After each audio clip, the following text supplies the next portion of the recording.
सदोरी तू परेशान आई जा न न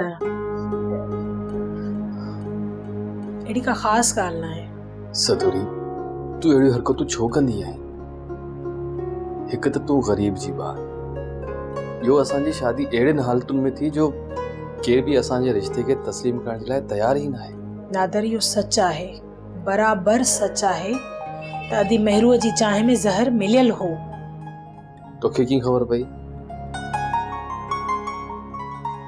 ही कातिल ज़हर आहे। हिन जा 2 फुड़ावी माण्हूअ खे उफट मारे छॾींदा, पर न,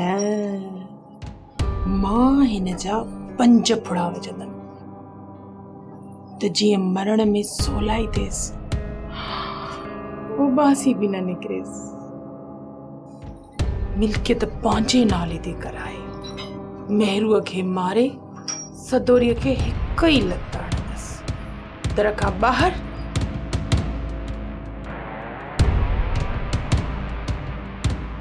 नादर साईं, इहा अथई हक़ीक़त। हिन जो मतिलब त भाॼाई बानो अञा सुधरी न आहे।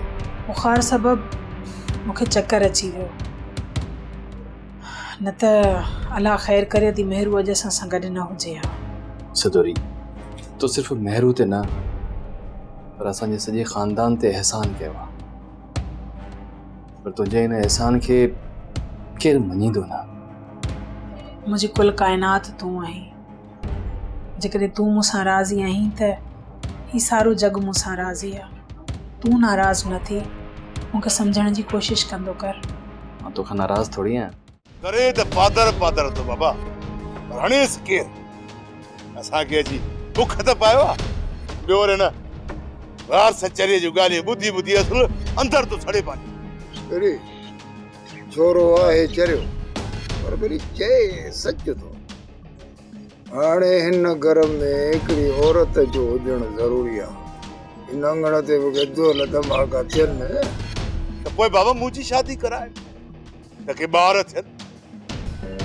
हाणे त क्षमा बि राज़ी थी बाबा। जेकॾहिं मुंहिंजी शादी क्षमा सां थी वई न, त पोइ मुंहिंजा ॿार ऐं नादर जा ॿार पाण में मासाद थी।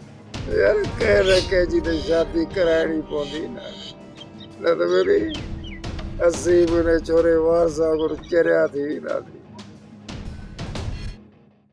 सोप सीरियल सिंध जाई तमाम एपिसोड्स ॾिसो हाणे HD क्वालिटीअ में।